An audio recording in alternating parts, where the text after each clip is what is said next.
ओम शांति। आज का भगवद गीता का श्लोक है तीसरे अध्याय का 10वां श्लोक, अध्याय 3, श्लोक नंबर 10। श्लोक है,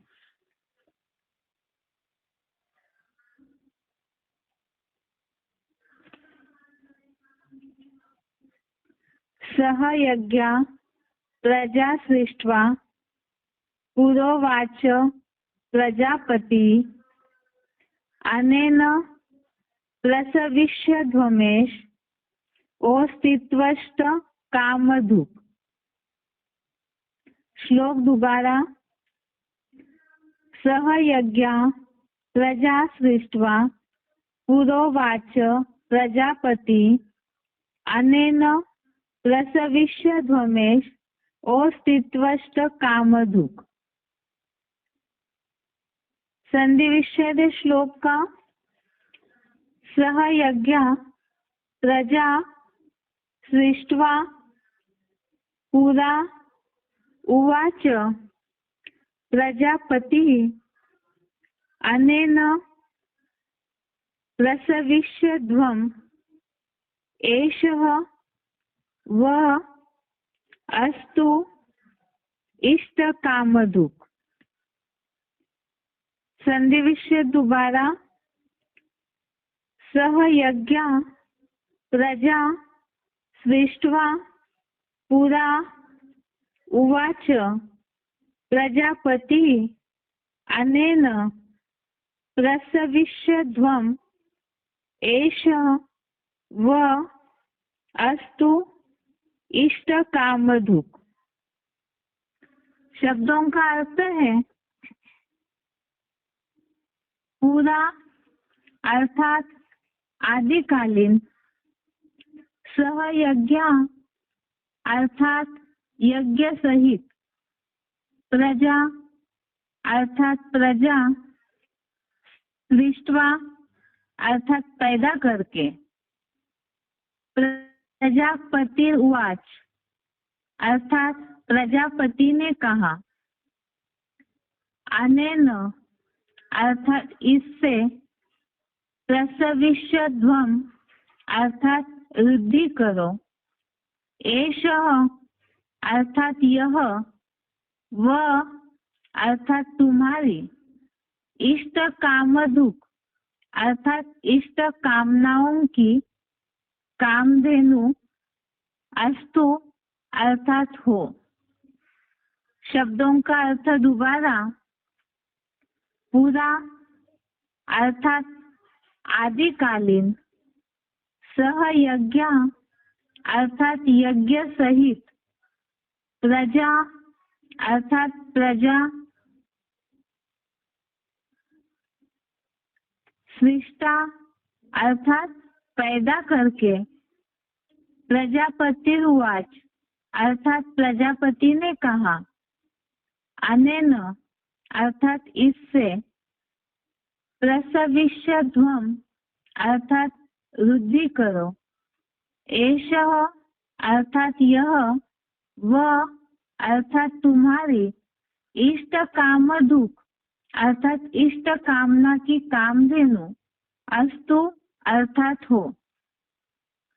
श्लोक का अर्थ है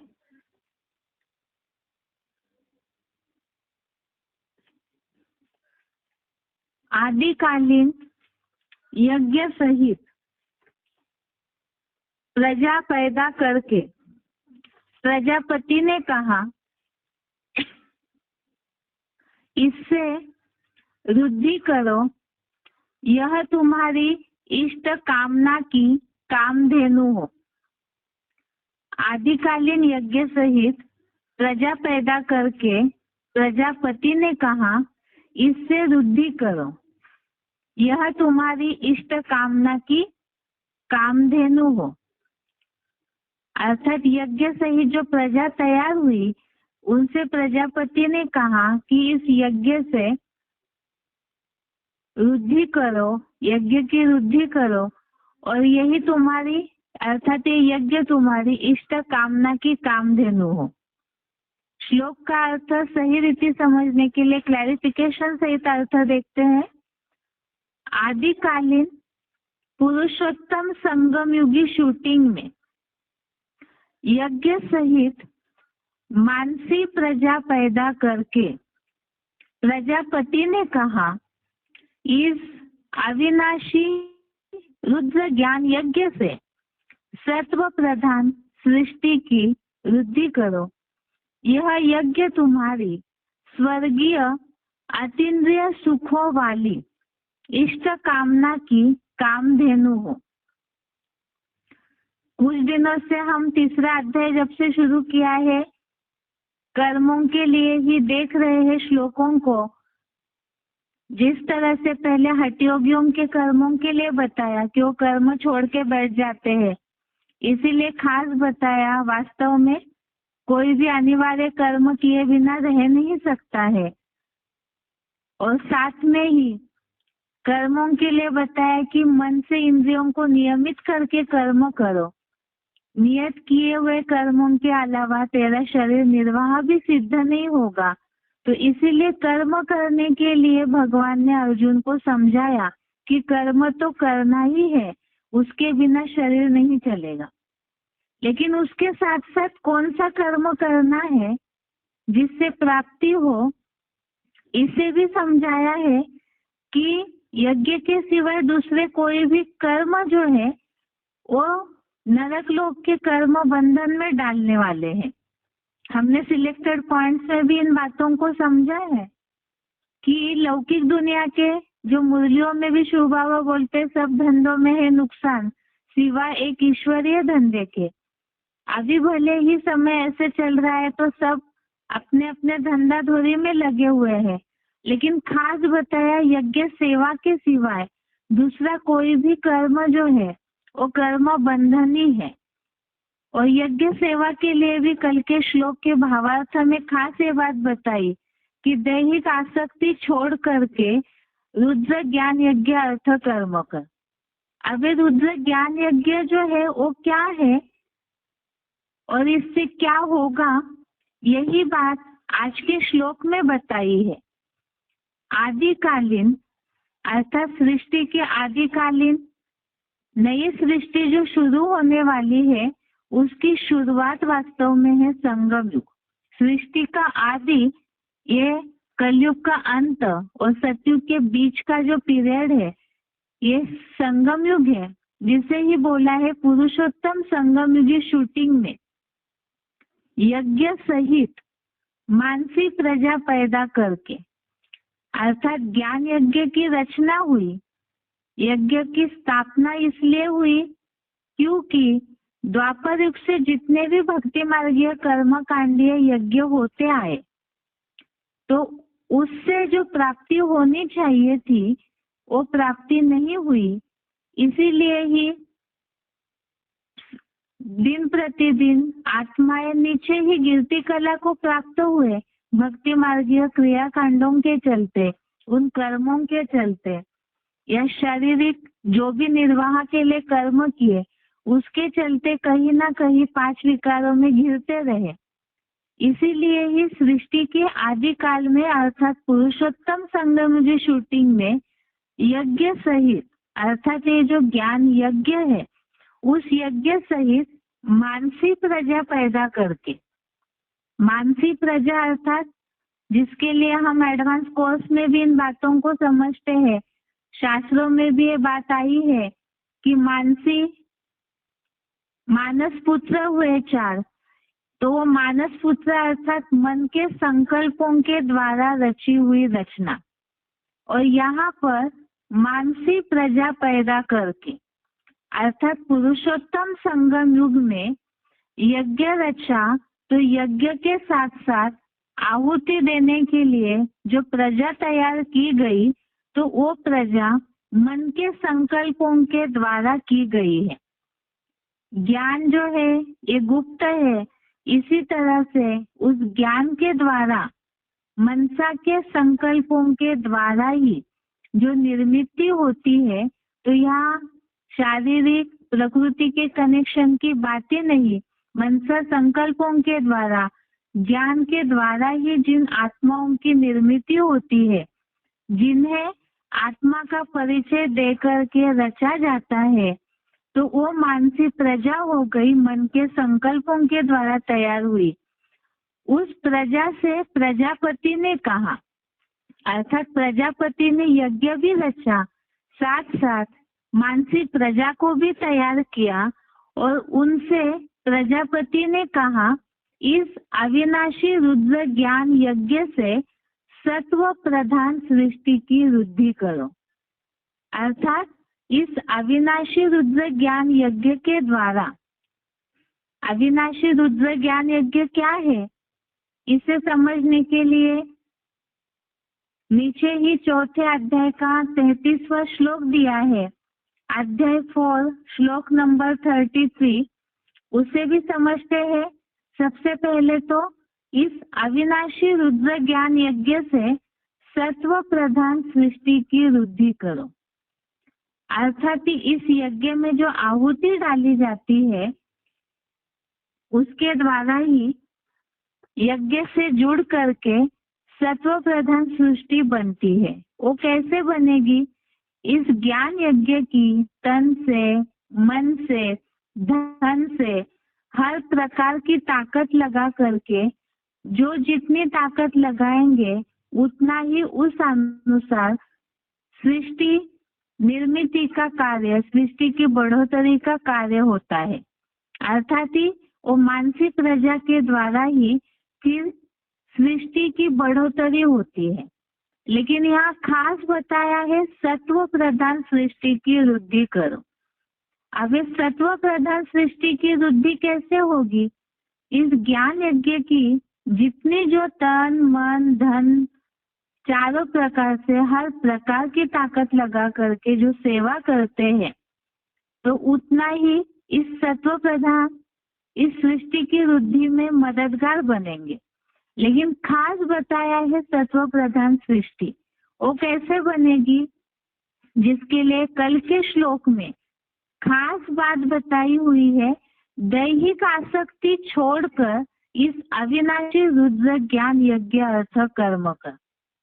इसे हम कल्प वृक्ष के चित्र में भी समझते हैं कि संगम युग में जब ब्राह्मणों की सृष्टि बनना शुरू हुआ तो 9 कुरियों के ब्राह्मण बनने लगे। वो किस आधार से बनने लगे 9 कुरियों के ब्राह्मण? तो जिन्होंने जैसे ज्ञान को उठाया या जिन्होंने जैसे परसेंटेजली अपनी आत्मिक स्थिति बनाई, उस आधार से जैसी यज्ञ की सेवा की, उसी आधार से ही सृष्टि में सतो प्रधान, रजो, तमो प्रधान सृष्टि का फाउंडेशन पड़ जाता है। माना अलग अलग कुरियों के ब्राह्मणों का फाउंडेशन पड़ जाता है। लेकिन यहाँ खास बताया सत्व प्रधान सृष्टि की वृद्धि करो। अर्थात ये भी हमने मुरलियों के द्वारा समझा है कि हर एक सितारे में अपनी अपनी सृष्टि रची हुई है, हर एक सितारा अपनी सृष्टि बनाता है। और साथ में ही जो जितना ज्ञान की सेवा करेंगे, तन की, धन की जो सेवा करते हैं, वो भी यज्ञ सेवा ही है, वो भी सात्विकी होनी चाहिए। लेकिन यहाँ खास है मानसिक प्रजा के द्वारा इस यज्ञ की बढ़ोतरी या वृद्धि तभी होगी जब ज्ञान की सेवा करेंगे। खास तो है मूल ज्ञान के द्वारा ही जितना इस यज्ञ में लोगों को जोड़ेंगे, आत्माओं को जोड़ेंगे, तो उसी से इस सृष्टि की वृद्धि होती है। लेकिन उसमें भी खास पुरुषार्थ होना चाहिए दैहिक आसक्ति छोड़कर, जो कल के श्लोक में हमने पढ़ा है। अर्थात ही जब सेवा करते हैं तो मैं मेरापन की भावना न हो, साथ में स्वार्थ भावना भी न हो। जैसे किसी की सेवा की, लेकिन सेवा करते करते बुद्धि में रखा, इसे मुरलियों में भी शिव बाबा ने बोला है, सेवा तो की, सेवा करने के साथ साथ ही बुद्धि में ये बात आई कि ये व्यक्ति तो बहुत अच्छा सेवाधारी है, बहुत अच्छे से ज्ञान सुन रहा है, तो एक सेंटर खोल दे या इस तरह से सेवा करे। तो कोई ना कोई लक्ष्य रख करके अगर सेवा करते हैं तो जिस तरह से वो आत्मा की सृष्टि बननी चाहिए या जो फाउंडेशन पड़ना चाहिए वो नहीं पड़ेगा, क्योंकि उसमें स्वार्थ मिक्स हो गया। या तो सेवा करते करते ज्ञान की अपना मिक्सचरिटी करके भी अगर सुनाते हैं कोई भी बातें, तो उससे भी बाप की ओर आकर्षण नहीं होगा उस आत्मा का। जो सुनाने वाले हैं उनकी तरफ अगर आकर्षण होता है तो भी सत्व प्रधान सृष्टि की निर्मित नहीं होगी। कल के पॉइंट में भी हमने इस बात को समझा था अव्यक्तवाणी के कि वास्तव में सहयोगी न दिखाई दे, बाप दिखाई दे। अगर सहयोगी देहधारी दिखाई देता है, उसकी तरफ नजर जाती है, जिनकी सेवा कर रहे हैं उस आत्मा की, जो सेवा करने वाले हैं उनकी तरफ नजर जा रही है, बाप दिखाई नहीं दे रहा है, तो बताया कि द्वापर युगी धर्म गुरुओं की तरह ही फाउंडेशन पड़ जाता है। लेकिन यहाँ संगम युग में खास सत्व प्रधान सृष्टि की वृद्धि करने के लिए जरूरी है, जो शिव बाबा ने बोला है, याद में रह करके ज्ञान सुनाएंगे। और केवल जिनकी भी हम सेवा करते हैं, खास करके ज्ञान की सेवा, तो जिनकी भी हम सेवा करते हैं वो केवल शिव बाबा से जुड़े इसी एक शुभ संकल्प से अगर सेवा करते हैं तो उससे ही सत्व प्रधान सृष्टि की तैयारी होगी, वृद्धि होगी। साथ साथ ही आत्मिक स्थिति ही वास्तव में सत्व प्रधानता है और उसी के द्वारा जो सेवा होगी बाप की याद में, क्योंकि तीसरा अध्याय ही है खास कर्म योग के लिए। इसीलिए ही ज्ञान की भी यज्ञ सेवा भी करते हैं तो भी शिव बाबा की याद में अगर करते हैं तभी सत्व प्रधान सृष्टि की वृद्धि के लिए ब्राह्मण मददगार बन सकते हैं। और साथ में ही बताया यह यज्ञ तुम्हारी स्वर्गीय अतीन्द्रिय सुखों वाली इष्ट कामना की कामधेनु हो।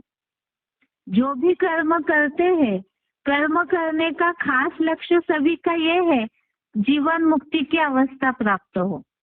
सभी लोग ही लौकिक कर्म भी अगर करने में लगे हुए हैं सब, तो इसीलिए लगे हुए हैं कि उन्हें सुख सुविधाएं प्राप्त हो।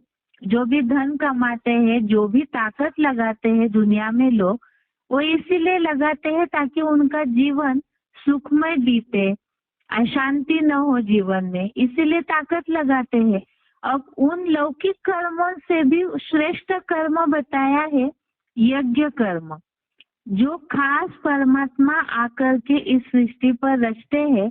उस ज्ञान यज्ञ का जो कर्म करते हैं, यज्ञ की सेवा जो करते हैं, उस सेवा के द्वारा ही वास्तव में अतीन्द्रिय सुखों वाली इष्ट कामना की कामधेनु हो।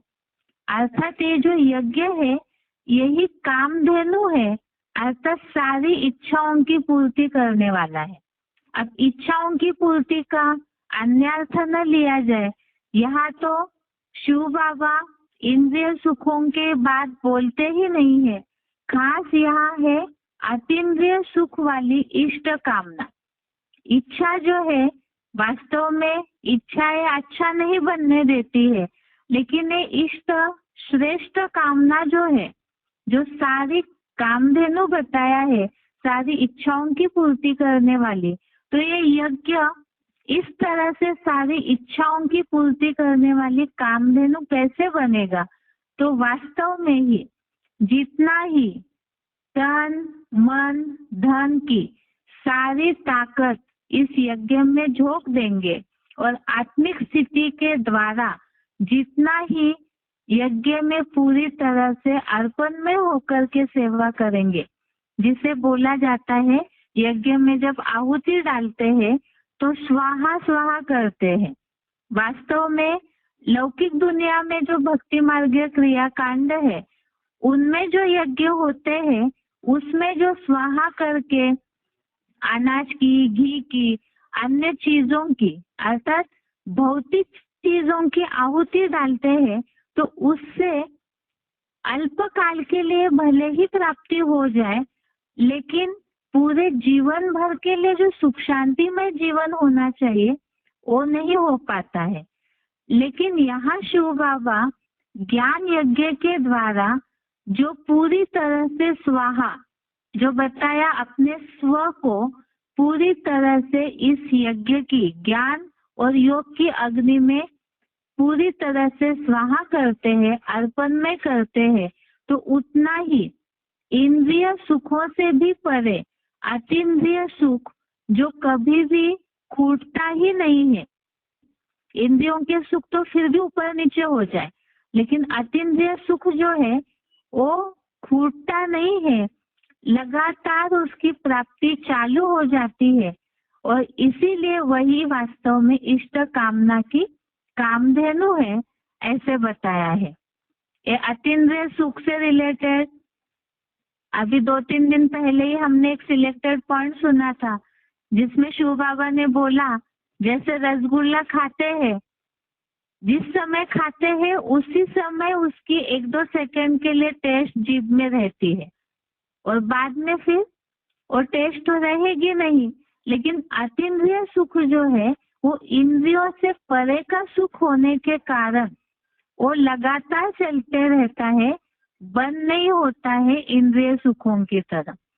इसीलिए ही खास बताया है कि ये अतीन्द्रिय सुख या इस यज्ञ के द्वारा मन इच्छित फलों की प्राप्ति, अर्थात ऐसे सुख, सुख में शांति समाई है और शांति में सुख समाया हुआ है, तो वो प्राप्ति तब होगी जब तन मन धन की पूरी तरह से यज्ञ में आहुति देंगे, अर्थात दैहिक आसक्ति छोड़कर, शरीर का भान छोड़ करके, जो मुरलियों में शिव बाबा बोलते हैं हड्डी हड्डी सेवा करनी चाहिए, अर्थात पूरी तरह से मन की बुद्धि की जो ताकत है पूरी अर्पण में करके, साथ में ही इंद्रियों की भी जो ताकत है, समय की ताकत है, संबंधियों की ताकत है, वो पूरी तरह से बिना स्वार्थ के अर्पण भी करे, साथ में मैंपन का भान भी ना आए।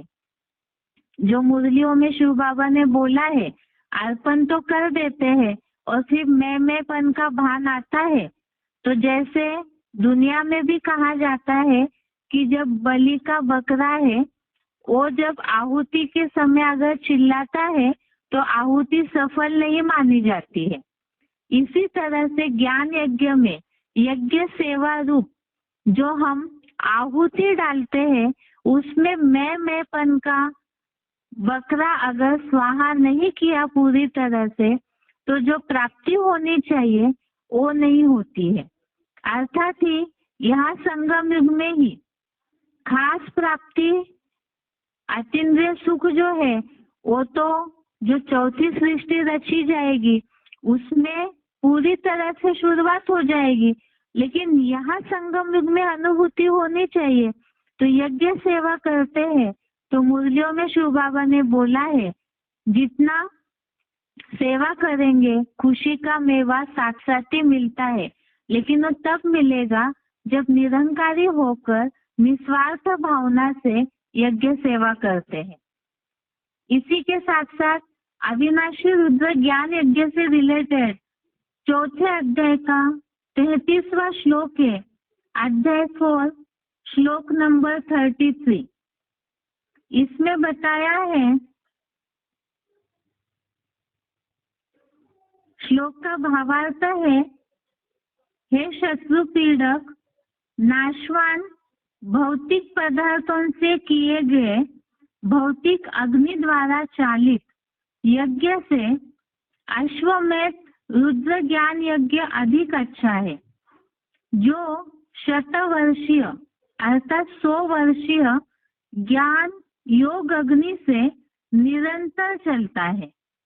हे पृथ्वीश्वर, अखिल विश्व धर्मों के सारे वाम मार्गी भक्ति मार्गीय अंधश्रद्धा युक्त धर्मों से उत्पन्न कर्म कांड श्रद्धा भावना युक्त एक लिंग भगवान के रुद्र ज्ञान यज्ञ में समाप्त हो जाते हैं। अर्थात जो भी द्वापर युग से भक्ति मार्गीय यज्ञ शुरू हुए, अनेक भक्ति मार्गीय जो भी वाम मार्गीय धर्म है उनके द्वारा, तो सारे ही यहाँ संगम युग में एक जो महादेव एक लिंग भगवान के रुद्र ज्ञान यज्ञ की शुरुआत होने से ही वो सारे यज्ञ जो है वही कर्म कांड उस अविनाशी रुद्र यज्ञ के साथ ही समाप्त हो जाते हैं। ये जो है यज्ञ भौतिक पदार्थों से, भक्ति मार्गीय यज्ञ जो है वो चलते हैं भौतिक अग्नि के द्वारा, भौतिक पदार्थों के द्वारा वो यज्ञ चलते हैं। लेकिन ये जो अविनाशी यज्ञ है वो खास ज्ञान यज्ञ जो है वो ज्ञान योग अग्नि के द्वारा चलता है। तो यही अविनाशी रुद्र ज्ञान यज्ञ जो संगम युग में चलता है। इस श्लोक से नीचे ही किताबों में देख सकते हैं अविनाशी रुद्र ज्ञान यज्ञ का पूरी तरह से अर्थ दिया हुआ है कि अविनाशी ज्ञान यज्ञ है क्या चीज, जो बताया है मन रूपी घोड़े को पूरी तरह से स्वाहा करना है और ज्ञान और यज्ञ जो है योग की उसके द्वारा है यज्ञ चलता है। और इसमें जितना जितना स्वाहा बुद्धि होंगे उतना ही इष्ट कामनाओं की पूर्ति होगी।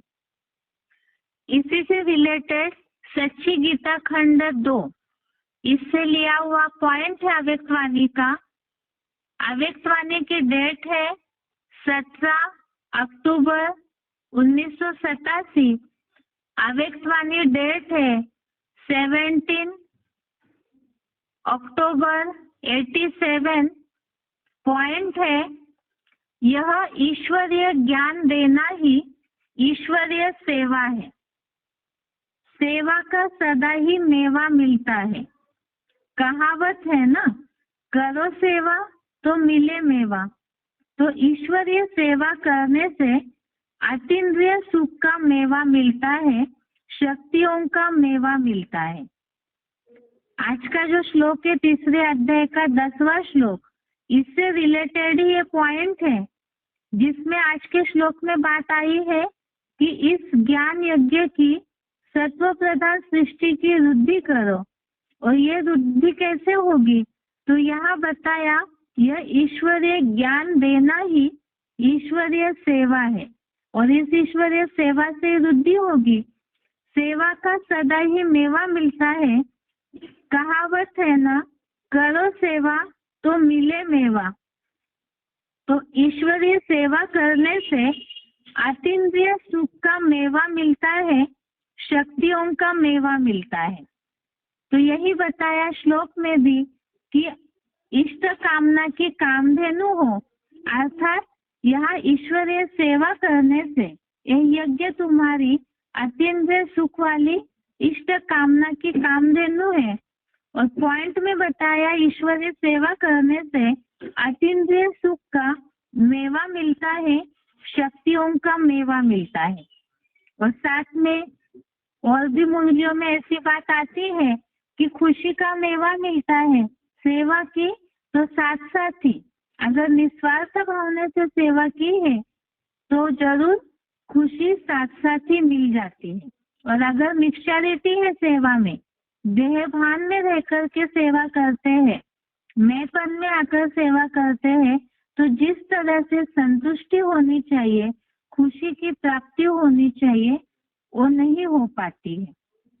तो इसके लिए भी मुर्गियों में बोला है वो वास्तव में यज्ञ सेवा ही नहीं है, वो रावण के खाते में जमा हो जाती है अगर देह भान में रहकर सेवा करते हैं तो। इसीलिए सेवा करते समय जरूर ये बात का ध्यान रखें, आत्मिक स्थिति में रहकर अगर सेवा करते हैं तभी प्राप्ति की अनुभूति होगी। इसके साथ आज के श्लोक का उच्चारण सुनते हैं और इस श्लोक से रिलेटेड कुछ सिलेक्टेड पॉइंट है उसे देखते हैं।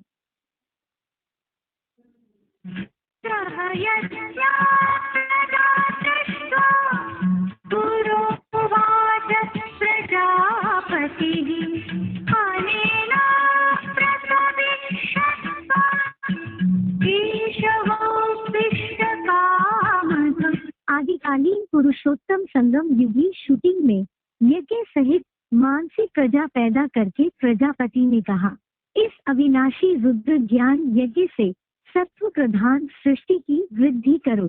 यह यज्ञ तुम्हारी स्वर्गीय अतीन्द्रिय सुखों वाली इष्ट कामना की कामधेनु हो।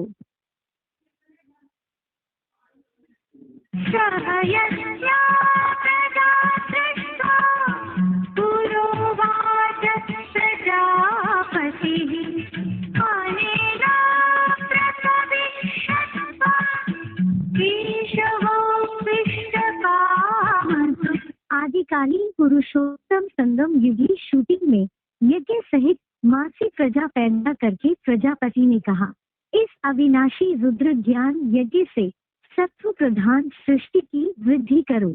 यह यज्ञ तुम्हारी स्वर्गीय अतीन्द्रिय सुखों वाली इष्ट कामना की कामधेनु हो।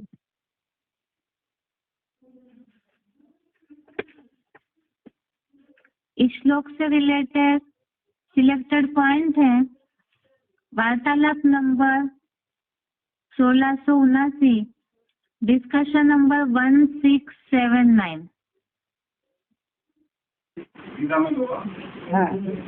की आदि में ज्ञान ऐसे सहित मानसिक प्रजा को उत्पन्न करके प्रजापिता ब्रह्मा ने उस प्रजा से कहा, इस द्वारा मुक्ति प्राप्ति करो। यहाँ एक तुम्हारी इष्ट कामनाओं की पूर्ति करने वाला हो। क्या सृष्टि के आदि में ज्ञान एक में प्रजापिता ब्रह्मा ने मानसिक प्रजा को उत्पन्न किया? सनातन सनंदन सनत कुमार ये मानसिक प्रजा नहीं है। परम ब्रह्म के ये 4 पुत्र हैं कि नहीं? उनके बच्चे नहीं है। परम ब्रह्म जो यज्ञ के आदि में हुआ, उस यज्ञ के आदि में होने वाले परम ब्रह्म में जिसने शिव ने प्रवेश किया, उसके 4 बच्चे पहले पहले पैदा नहीं हुए। यदि के आदि में भी 4 घोड़े थे। 4 घोड़ों की बात की रथ की बात आई है कलकत्ते में। दिल्ली में भी बात आई है कि कलकत्ते में पहले 4 घोड़ों की गाड़ी चलाते थे। आई है हम यही सकता है कि पता कर लो, देख लेना कोई बात नहीं। ये 4 घोड़े कोई स्कूल घोड़े और स्कूल रथ की बात नहीं है। कलकत्ते में ही वो 4 घोड़े थे यदि के आदि। क्या सनातन सनंदन कुमार 4 धर्मों के बीच जो आदि में थे वो अंत में संसत्तर में प्रत्यक्ष होते। घोड़े मरे मरे रूपी घोड़े उनका जो है सशक्त मन है। 3 जो ऐसे पूरी दुनिया का संहार करने में सहयोगी बन जाते है ही विनाशकारी।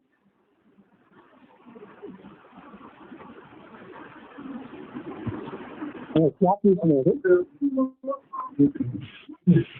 क्या प्रजापति ब्रह्मा ने इस कामनाओं को पूरी करने के बाद की? क्या प्रजापिता ब्रह्मा ने किसी कामनाओं को पूरी करने की बात रखी आदि में? हाँ तो इसी कामना को तो वो तो मन चलाने वाला बात आ गई। हाँ इससे प्यारा मन अपने हिसाब से चलाना है बाबा।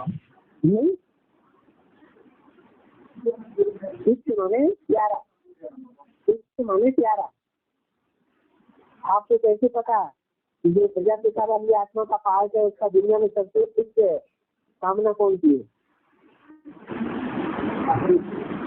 आप जो सीखते रहे ना भगवान की पहचानना, भगवान का बनना, ये इसकी सबसे बड़ी कामना है, सबसे मुख्य कामना है। मन वाली बात नहीं, मन के कंट्रोल में रहना वो तो खराब बात हो गई।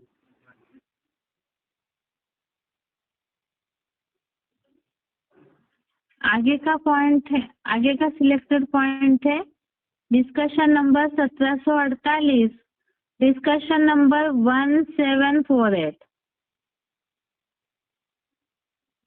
गीता में बाबा के आदि में रुद्र ज्ञान यज्ञ सहित मानसिक प्रजा के उत्पन्न करके प्रजापिता ब्रह्मा ने उस प्रजा से कहा, रुद्र ज्ञान यज्ञ पृथ्वी के आदि में रुद्र ज्ञान यज्ञ सहित मानसिक प्रजा के उत्पन्न करके प्रजापिता ब्रह्मा ने उस प्रजा से कहा कि सिद्धि के द्वारा वृत्त प्राप्त करो, वृद्धि प्राप्त करो, वृद्धि प्राप्त करो।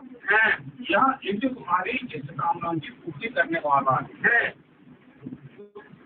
ये फिर क्या सिद्धि के आदि में रुद्र ज्ञान एक संगम जो कुछ करने आदि नहीं है, हैं? तो फिर क्या बात नहीं समझ में आ रही? मतलब आदि में सब्जी का आदि ही तो है संगम योग। उस समय प्रजापति कर्म अपने मान की वजह से मानव की वजह ही तो है। सनत सनातन सनंदन सनत कुमार और उसके बाद जितने भी बच्चे पैदा हुए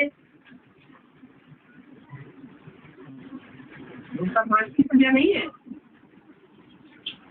देह की वजह है। अरे मन का बुद्धि से ज्ञान निकलता है या देह से ज्ञान निकलता है? मन बुद्धि से पैदाइश हुई ना, मन बुद्धि के आधार पर ये पैदाइश हुई है व्याकरण की। उससे ज्ञान सुना तो वंशावली पैदा हुए। जो उससे ज्ञान निकलता है वो मनसा के मनन चिंतन मंथन के द्वारा ही निकलता है ना, तो मानसिक वजह नहीं। उससे कहा क्या कहा? आदि में ईश्वरीय ज्ञान है किसी। हाँ, यह यज्ञ तुम्हारी इष्ट कामनाओं की पूर्ति ईश्वरीय ज्ञान यज्ञ, ये जो ईश्वरीय ज्ञान की सेवा है, तन से मन से धन से जो भी तुम सेवा करते हो वृद्धि प्राप्त करो, उससे तुम्हें प्राप्ति होगी। हाँ और तुम्हारी इष्ट कामनाएं की पूर्ति करने वालों। हाँ, तुम्हारी कामनाओं की पूर्ति करने वाले।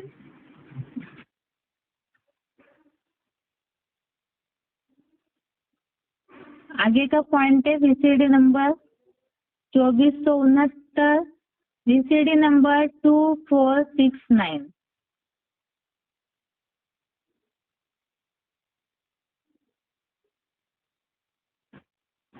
शब्द आया ना, प्रसादित शब्दम, वृद्धि करो परिवार की। तो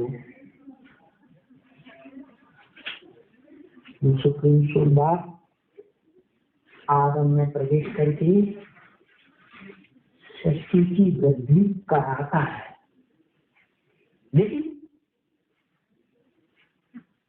और कुछ आत्माएं जो करती है सृष्टि रूपी रंगमंच पर बड़े सात्विक स्टेज में भी आती हैं, तो भी कुछ न कुछ देह के इंद्रियों का सुख भोगती है, चाहे ऊंचे से ऊंचा 16 कला संपूर्ण देवता ही क्यों हो। लेकिन वो एक ही आत्मा ऐसी है क्या, आदम, जो संपूर्ण पुरुषार्थ आत्मिक स्मृति का करने के बाद देह की इंद्रियों का, चाहे श्रेष्ठ इंद्रियां हो भ्रष्ट इंद्रियां हो, ऐसी गहरी स्मृति में रहता है खुदा की, निराकार की, कि वो इंद्रियों का कोई सुख नहीं है, इंद्रियों से परे अतीन्द्रिय सुख भोगता है, और अपने संसर्ग संपर्क में रहने वाली जो डायरेक्ट आत्माएं हैं, सम्मुख पाठ बजाने वाली, उनको अतीन्द्रिय सुख भोगवाता है। तो ऐसी श्रेष्ठ सृष्टि का जो निर्माता है उसे कहा जाता है मानसी सृष्टि।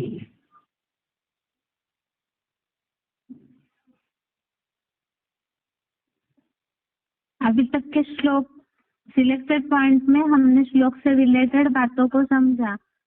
जैसे अभी के पॉइंट में भी बताया कि प्रजापिता ने मन के संकल्पों के द्वारा जो ब्राह्मणों की सृष्टि तैयार की और उनको यज्ञ सेवा के द्वारा फिर अतीन्द्रिय सुख की प्राप्ति कराई जाती है। इष्ट कामना भी वही है, आत्मिक स्थिति में रहना, ये तो प्रजापिता की इष्ट कामना बताई, खास आत्मिक स्थिति में रहना, नई दुनिया या तो परमात्मा की पूरी पहचान, परमात्मा का बनना। और साथ में यहाँ ब्राह्मणों के लिए बताया कि उन्हें भी अतीन्द्रिय सुख की इस यज्ञ के द्वारा प्राप्ति करवाते हैं। ये तो श्लोक से रिलेटेड पॉइंट हुए। और खास अभी श्लोक में जो बात आई है ईश्वरीय सेवा की, क्योंकि ईश्वरीय सेवा ज्ञान की सेवा के द्वारा ही सृष्टि की बढ़ोतरी होती है ब्राह्मणों की। और जब ब्राह्मणों की सत्व प्रधान सृष्टि बढ़ेगी तब ही उसके रिजल्ट में ईश्वरीय सेवा की पराकाष्ठा से अतीन्द्रिय सुख की प्राप्ति होगी। इसी से रिलेटेड, सेवा से रिलेटेड कुछ सिलेक्टेड पॉइंट देखते हैं। सिलेक्टेड पॉइंट का नंबर है 333। Selected point number 333। जो ज्ञान देते हो ना, लोगों को ज्ञान देते हो कि नहीं देते हो? है? तो ज्ञान दूध है ना, तो ज्ञान दूध जो है वो शुद्ध दूसरों को देंगे या उनमें अपने स्वार्थ के अनुसार मिक्स करके दूसरों को देंगे तो बाबा खुश होगा। है? बाबा कब खुश होगा? उसमें पानी बिल्कुल नहीं डालना। अगर उसमें पानी डाल दिया, दूध नाम मात्र को रखा, तो बाबा उसे ग्रहण नहीं करेगा। माना वो सूर्यवंशी में नहीं आएंगे, कौन उनकी सेवा करेंगे और उनको मिक्स ज्ञान सुनाएंगे, स्वार्थ के अनुसार ज्ञान सुनाएंगे, तो वो सूर्यवंशी में बाबा के कुल में नहीं आएंगे, बाबा उनको ग्रहण नहीं करेंगे।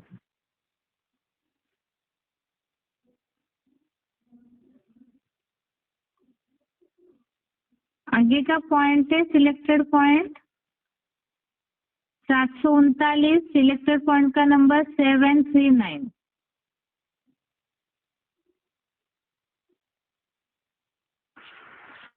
एक ही बाप का नया ज्ञान सत्य ज्ञान है।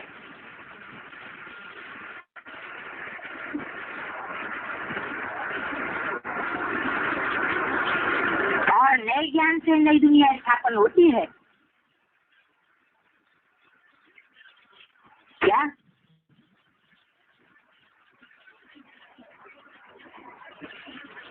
ये अथॉरिटी और नशा स्वरूप में मर्ज हो। 50 वर्ष तो मर्ज रखा। क्या? नशा और अथॉरिटी।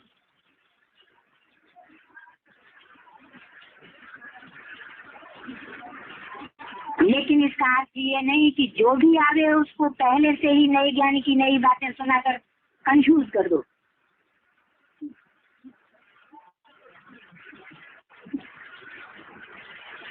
पहले उनकी धरनी तैयार करो, बेसिक नॉलेज सुनाओ।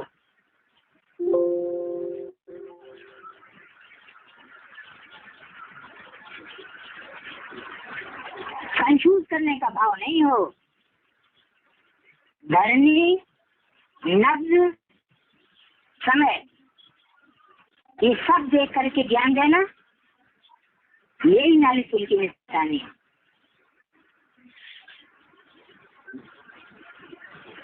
क्या? ऐसे नहीं जो आया उसको नया ज्ञान सुनाई दिया। कौन सा नया ज्ञान? क्या बेसिक नॉलेज सबको नहीं देनी है? बेसिक नॉलेज तो सबको देनी है, लेकिन नया ज्ञान तो सबको नहीं देना है। धरनी को देखना है, उसकी बुद्धि की धरनी कितनी है, कैसी है, ग्रहण कर पाएगी कि नहीं कर पाएगी। फिर समय को भी देखना है, उसकी नब्ज की चाल भी देखनी है।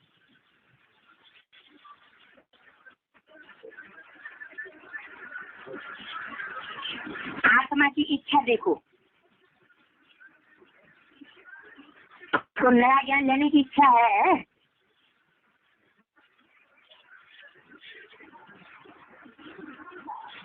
धर्मी बनाओ। अगर उसको इच्छा नहीं है तो पहले उसकी बुद्धि की धरनी ऐसी तैयार करो।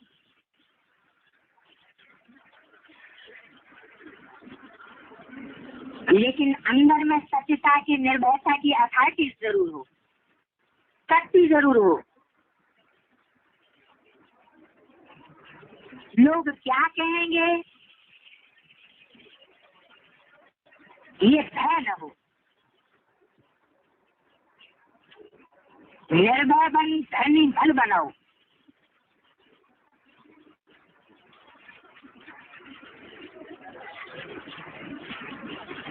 कई बच्चे समझते हैं ये ज्ञान तो नया है,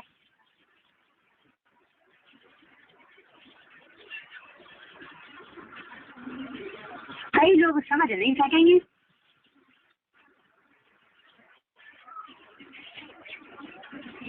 लेकिन बेसमझ को ही तो समझाना है, कि समझदार को समझाना होता है। ये जरूर है जैसा व्यक्ति वैसी रूपरेखा बनानी पड़ती है।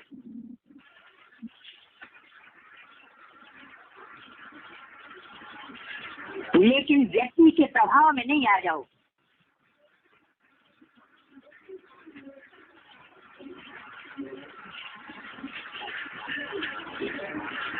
शंकराचार्य जी आ गए समझने के लिए, तो सर्वव्यापी का पॉइंट ही छुपा दिया। बड़े पंडित जी आ गए समझने के लिए, तो 84 लाख योनियों का पॉइंट ही छुपा दिया।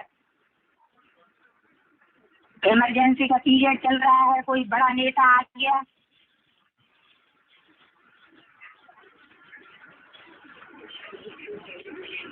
तो फॉलो गवर्नमेंट का जो स्पष्टीकरण है वो छुपा दिए।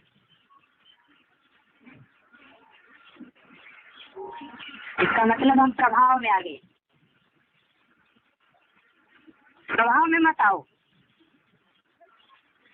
अपने सत्य ज्ञान की अथॉरिटी से व्यक्ति को परिवर्तन करना ही है। ये लक्ष्य नहीं भूलो। अब तक जो किया वो ठीक है, करना ही था और आवश्यक था, क्योंकि धरनी बनानी थी। लेकिन कब तक धरनी बनाएंगे और कितना समय चाहिए? दवाई भी दी जाती है तो पहले ही ज्यादा ताकत वाली दवाई नहीं दी जाती,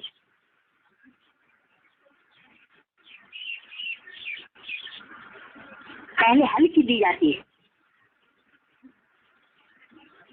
तो ज्ञान का डोज भी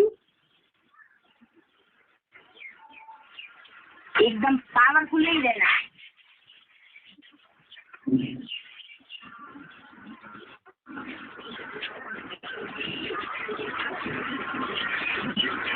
लेकिन ताकत वाली दवाई दो ही नहीं, हल्की पर ही चलाते चलो, ऐसा नहीं करो।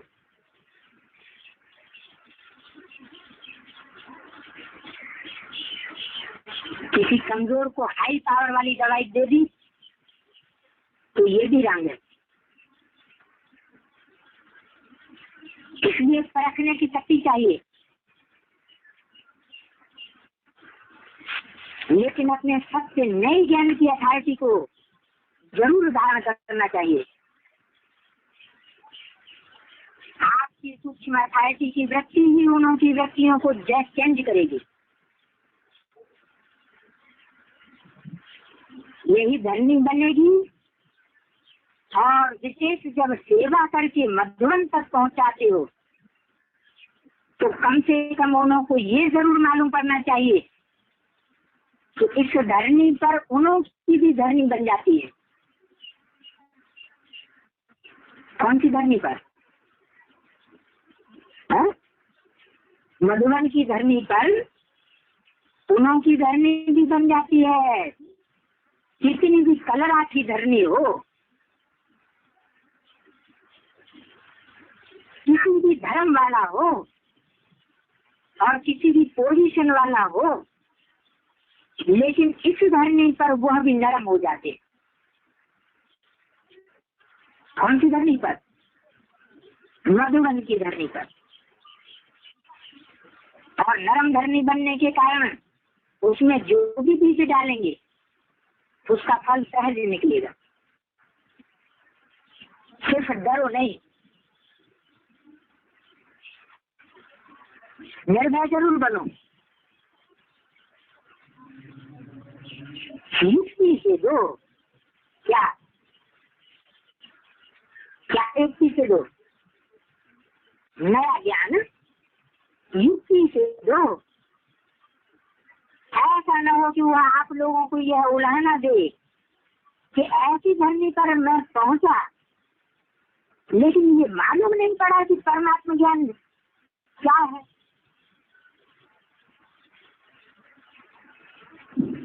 परमात्मा भूमि पर आकर परमात्मा की प्रत्यक्षता का संदेश जरूर ले जाए।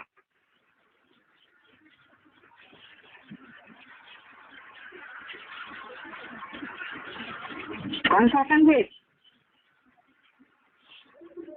कि परमात्मा प्रत्यक्ष हो चुका है।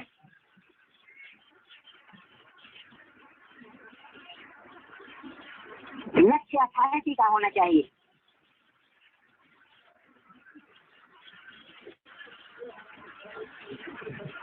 आजकल के जमाने के हिसाब से भी नवीनता का महत्व है। जब धन कोई उल्टा भी नया फैशन निकालते हैं तो भी फॉलो करते हैं। पहले का आज देखो कितना बढ़िया था। आजकल का आर्ट तो उनके आगे जैसे लकीरें लगेंगी। लेकिन मॉडर्न आर्ट पसंद करते हैं।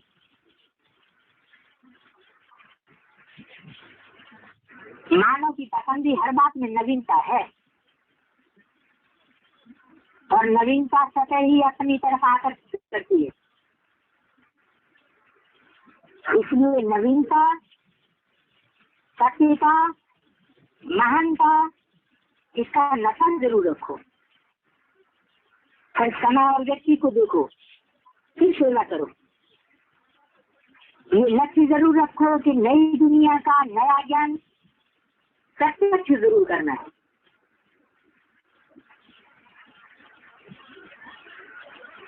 अभी इसलिए और शांति प्रत्यक्ष हुई है। बाप का प्यार के सागर का स्वरूप, शांति के सागर का स्वरूप प्रत्यक्ष किया है। लेकिन ज्ञान स्वरूप आत्मा और ज्ञान सागर बाप है। इस नए ज्ञान को किस ढंग से देवें, उसके प्लेन से भी कम बनाए।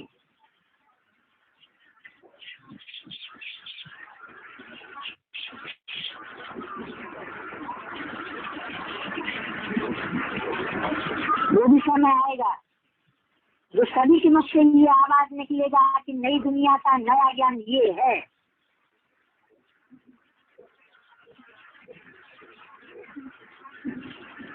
अभी सबके मुख से नहीं निकल रहा है, लेकिन वो भी टाइम आ जाएगा। अभी सिर्फ अच्छा अच्छा कहते हैं, नया ज्ञान नहीं कहते।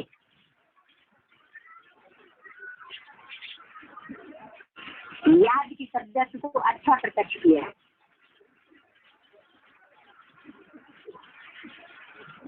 लेकिन नए ज्ञान की सब्जेक्ट को अच्छा प्रत्यक्ष नहीं कर सके।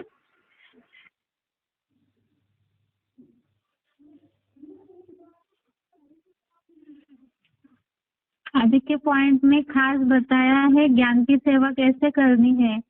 ज्यादा पावरफुल डोज भी नहीं देना है और ऐसे भी नहीं कि ज्ञान की सेवा तो कर रहे हैं लेकिन वो परमात्मा का एक्यूरेट परिचय ही न ले पाए, तो ऐसे भी न हो। अभी आगे का सिलेक्टेड पॉइंट है 49 नंबर का, सिलेक्टेड पॉइंट नंबर 49। कौन सा पुरुषार्थ, कौन सी सेवा करने से चक्रवर्ती राजा बनेंगे?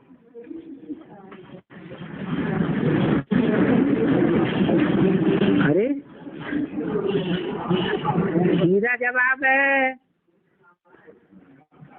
ज्ञान का चक्कर घुमावेंगे और सेवा का चक्कर लगावेंगे तो चक्रवर्ती राजा बनेंगे।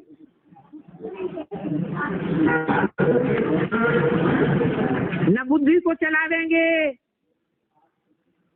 और न सेवा के चक्कर लगावेंगे तो चक्रवर्ती राजा कहाँ से बनेंगे?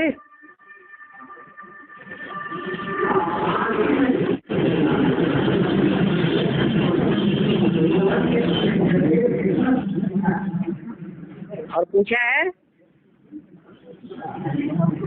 कौन सी सेवा करने से ऊंची पद पावेंगे?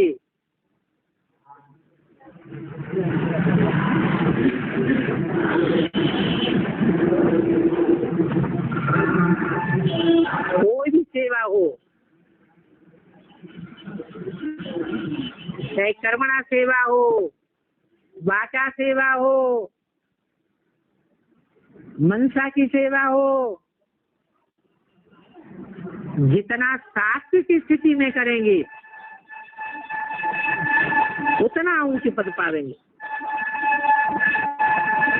और जितनी तामसी सेवा करेंगे उतना पद भी नीचा हो जाएगा। तो जरूरी नहीं है कि वाचा की सेवा करने से ही ऊंच पद मिलता है। झाड़ू लगाने की भी सेवा करे, चाहे गीता पाठशाला में करे, चाहे सेंटर में करे, लेकिन प्यार से करे, मजबूरी से ना करे कि किसी दूसरे ने डायरेक्शन दिया है तो करना पड़ेगा। तो प्यार से की हुई सेवा, भावना से की हुई सेवा ऊंच पद दिलाने वाली बनती है।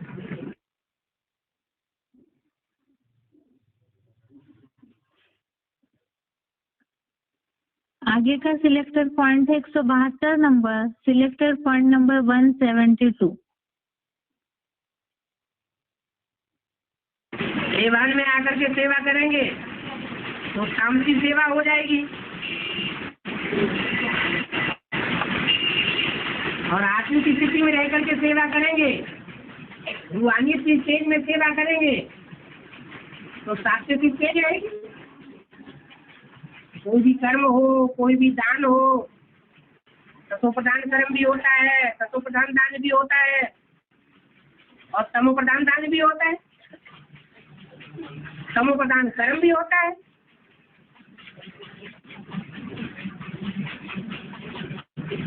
सात्विक स्टेज में किया जाएगा तो काफी ज्यादा है, तामसी स्टेज में किया जाएगा उसकी तामसी स्टेज में प्राप्ति होगी। तो एक होती है स्थूल जिम्मेवारी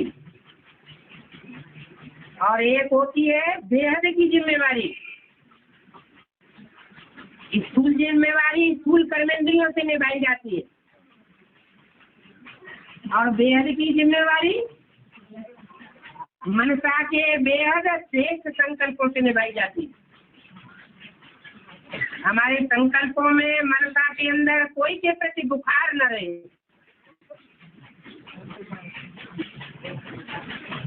कोई के प्रति दुर्भावना न रहे,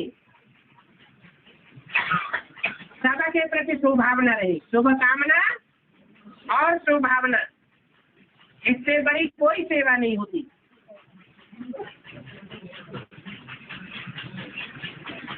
कोई स्थूल सेवा नहीं मिलती है तो उनके पास ये बड़ी से बड़ी सेवा है करने के लिए।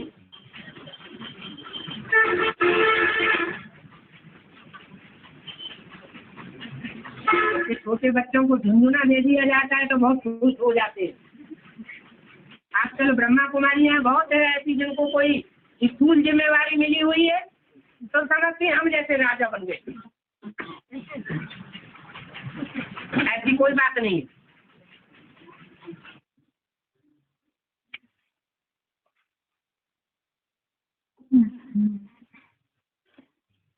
आगे का सिलेक्टेड पॉइंट है 380 नंबर का, सिलेक्टेड पॉइंट नंबर 380।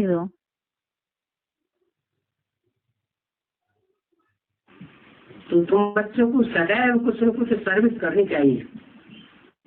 क्या देवभान में आने से बचने के लिए क्या करना चाहिए? सदैव कुछ न कुछ सेवा करनी चाहिए। ईश्वरीय सेवा करेंगे तो ईश्वर बाप खुश होंगे। लौकिक दुनिया में भी कोई बच्चा बाप की दुकान में बहुत सहयोगी बनता है तो बाप उस बच्चे पर खुश होता है, दुआएं मिलती है। यहाँ तो बाप से कितनी ताकत मिलती है। हम बच्चे याद करते हैं और बाप सबसे उन बच्चों को याद करते हैं। तो हमारी याद में ज्यादा ताकत या बाप की याद में ज्यादा ताकत? तो सर्विस करना छोड़ना नहीं है। सर्विस करने से ही कल्याण होगा। सर्विस नहीं करते हैं तो जरूर डिस सर्विस करते हैं।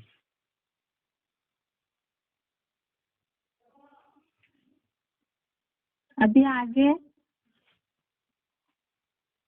कल के टेस्ट के हिसाब से शॉर्ट में रिवीजन देखते हैं। केवल श्लोक नंबर बताएंगे। तीसरे अध्याय का 5वां श्लोक है। नहीं कच्चित क्षणमपि जातु तिष्ठति अकर्मकृत कार्यते हवशः कर्म सर्वः प्रकृति जय गुणे।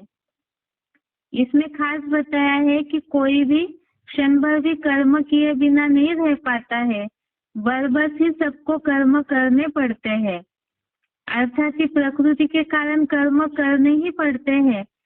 इसी से रिलेटेड रेफरेंस में श्लोक देखा था हमने 18वें अध्याय का 59 नंबर श्लोक, अध्याय 18 का 59 नंबर श्लोक। इसमें अर्जुन को भगवान ने खास समझाया है प्रकृति तुझे अवश्य ही युद्ध में लगा देगी। श्लोक में बात आई है बरबस कर्म करने पड़ते हैं, ये कर्म युद्ध है, इसीलिए प्रकृति बरबस कर्म युद्ध में लगाएगी। 18वें अध्याय का 60 नंबर श्लोक, अध्याय 18 का 60 नंबर श्लोक। इसमें भी खास बताया कि स्वभाव से पैदा अपने कर्म से ही बंधा हुआ अगर मूर्खता से करने की इच्छुक नहीं है तो भी बरबस अवश्य करेगा। आत्मा के रिकॉर्ड के कारण ही बरबस ही कर्म सभी को करने पड़ते हैं। इसीलिए सन्यासियों की तरह हठयोगी बनने से फायदा नहीं है, क्योंकि बरबस सभी को कर्म करने पड़ते हैं, सब बंधे हुए हैं। आगे है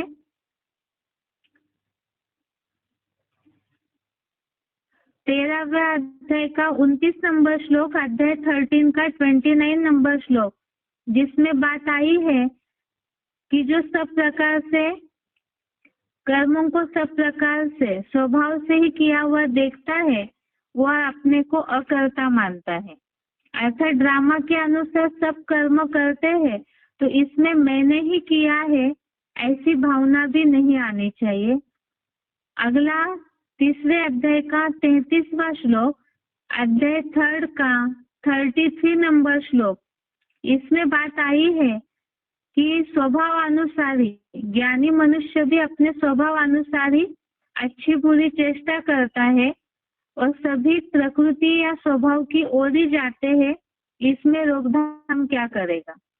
मतलब सभी को प्रकृति या स्वभाव अनुसार ही सब कर्म करते हैं, इसमें रोक टोक नहीं कर सकते। जो बात आई है बरबस से सभी को कर्म करने पड़ते हैं अपनी रील अनुसार। आगे है तीसरे अध्याय का 6वां श्लोक, अध्याय 3 श्लोक नंबर 6 कर्मेंद्रियाणि संयम या अस्ते मनसा स्मरण इंद्रियार्थान विमूढ़ात्मा मिथ्याचारस उच्यते। इसमें खास बात बताई है कि ऐसे भी हठयोगी है, भले प्रकृति से बर्बस कर्म करने पड़ते हैं बताया, उसके बावजूद भी कोई ऐसे हठयोगी है जिन्हें मिथ्याचारी ढोंगी पाखंडी कहा है गीता में। वो कर्मेंद्रियों को तो रोक देते हैं, लेकिन इंद्रियों से जो भोग भोगे हुए हैं पहले उसे मन से याद करते रहते हैं। तो जो मन से इस तरह सुखों को याद करते हैं, विषय भोगों को याद करते हैं, तो मिथ्याचारी कहा है। कर्मों को तो रोका लेकिन मन से याद करते हैं। इसके लिए भी खास गीता में इस बात को बताया है। 18वें अध्याय का 7वां श्लोक 18 अध्याय श्लोक नंबर 7 इसमें बताया है कि नियत हुए जो नैसर्गिक खान पान उत्सृजन आदि अनिवार्य कर्म का परित्याग अनुचित है। जैसे हठयोगी इन सबको त्याग कर देते हैं, जबरियन इंद्रियों को रोकते हैं कर्मों को, तो ये वास्तव में अनुचित है, क्योंकि ऐसा मिथ्याचारी पना जो है वो तामसी त्याग कहलाता है। हठयोगी पना से कर्म करना, जबरियन रोकना, ये तामसी पना है। इसके साथ साथ ही 17वें अध्याय का 5वां और 6वां श्लोक, अध्याय 17 का 5 और 6 नंबर श्लोक, इसमें खास बताया कि जो सच्ची गीता शास्त्र के संविधान रहित घोर तप करते हैं, शारीरिक कष्टदायी घोर तप करते हैं, ऐसे घमंड अहंकार युक्त कामना आसक्ति और बाहुबल से भरे बेसमझ लोग इस पंचभूत समूह और अंतर्ग्रह में स्थित मुझ योग ऊर्जा को भी कष्टदायी है और उन्हें तो आसुरी निश्चय वाला समझ। अर्थात जो हठयोगी है, शरीर को कष्ट देने वाले हैं, वो आसुरी निश्चय वाले हैं, आसुरी पने का कर्म करने वाले हठयोगी है। आगे है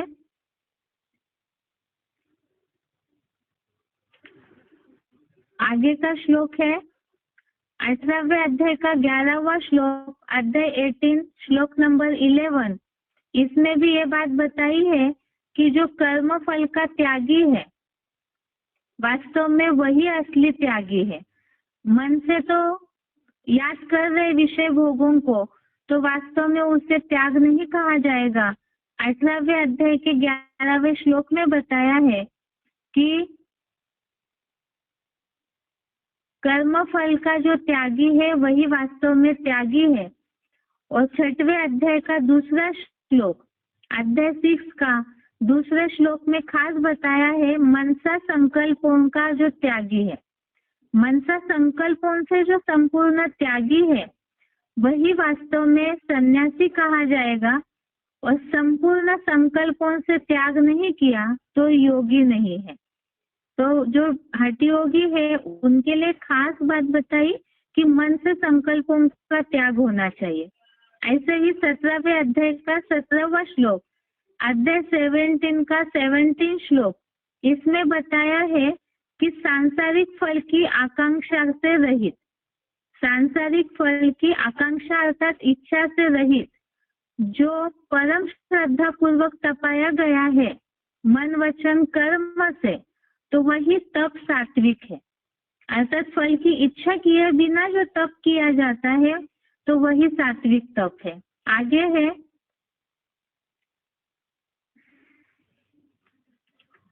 आगे का श्लोक है 3रे अध्याय का 7वां श्लोक, यह तु इंद्रियाणि मनसा नियम्या रभतेर्जुन कर्मेन्द्रिये कर्म योगम असक्तः स विशिष्यते। मन से इंद्रियों को नियमित करके अनासक्त हुआ कर्म इंद्रियों से कर्म योग का आचरण विशेष मान्य है। इसमें बताया खास कि मन से ही पूरी तरह से इंद्रियों को कंट्रोल करना है और वही वास्तव में विशेष मान्य है ऐसा कर्म, जिसके लिए 18वें अध्याय का 6वां श्लोक बताया, अध्याय 18 का 6 नंबर श्लोक। इसमें आसक्ति और कर्म फलों की इच्छा को त्याग कर जो करते हैं वो उत्तम, वही सर्वस्व त्याग रूप संन्यास का निश्चित उत्तम मत है। अर्थात जो इस तरह से आसक्ति और फल को त्यागते हैं, तो मन से ही तो इच्छाएं निर्माण होती है, आसक्ति भी, तो उसे मनसा संकल्पों में ही त्यागने की बात बताई। 18वें अध्याय का 9वां श्लोक, अध्याय 18 का 9 नंबर श्लोक, इसमें खास बताया कि जो देह, ऐसे जो कर्म देह किसी व्यक्ति व वस्तुगत आसक्ति और फलेच्छा को त्याग कर नियम पूर्वक किया जाता है वो सात्विक त्याग है। इसमें भी यही बात बताई, आसक्ति और फल का जो त्याग है, अर्थात मन से जो पूरा संकल्पों से इन बातों को त्यागते हैं वही सात्विक त्याग है। आगे का श्लोक है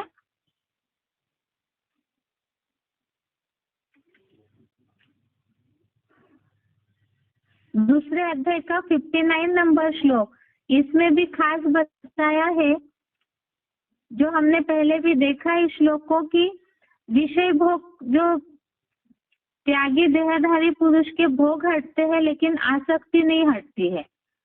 वो तो मन से आसक्ति हटे, उसके लिए जरूरी क्या है, तो जो राजयोगी है उनकी परमार्थ को देख करके आसक्ति हट जाती है।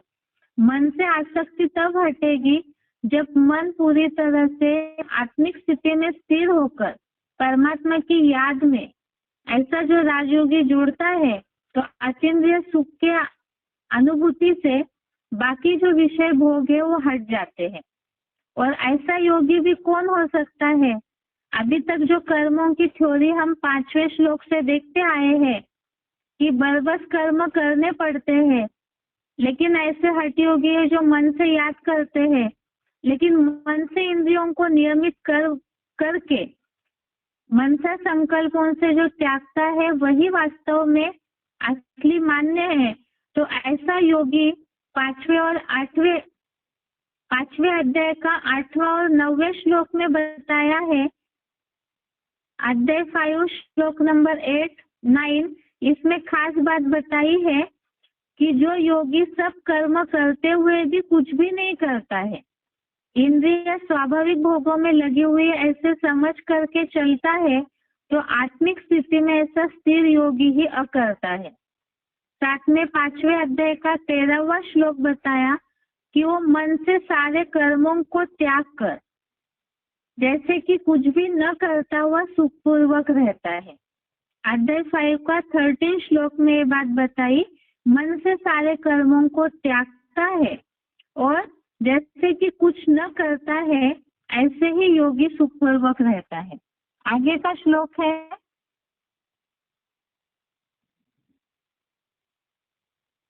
तीसरे अध्याय का 8वां श्लोक, नियतम कुरु कर्म त्वं कर्म जायो हि अकर्मणः शरीर यात्रा पीछते न प्रसिद्ध अकर्मणः।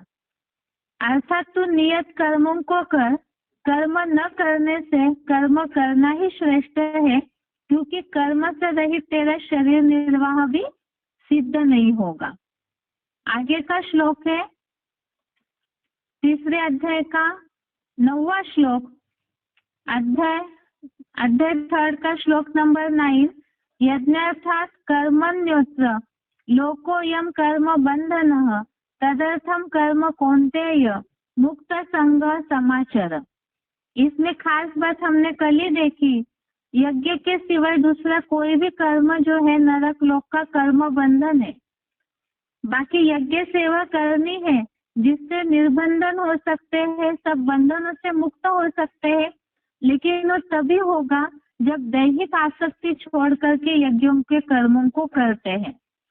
इसी से रिलेटेड चौथे अध्याय का 23वां श्लोक देखा था हमने कि आसक्ति रहित जो यज्ञ सेवा करते हैं उनके ही पूरे कर्म तीनों कालों के नष्ट हो जाते हैं, और साथ साथ ही ऐसे यज्ञ सेवा करने वालों की प्राप्ति का और रक्षा का भार स्वयं परमात्मा उठाते हैं।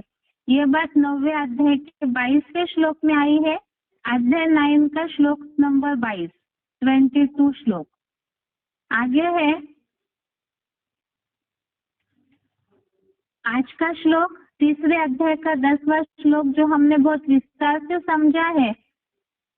तो इस हफ्ते के लिए 5वें से लेकर के 10वें श्लोक तक इस हफ्ते के लिए श्लोक है। कल के टेस्ट के लिए यहाँ तक कि आज का गीता क्लास है। ओम शांति।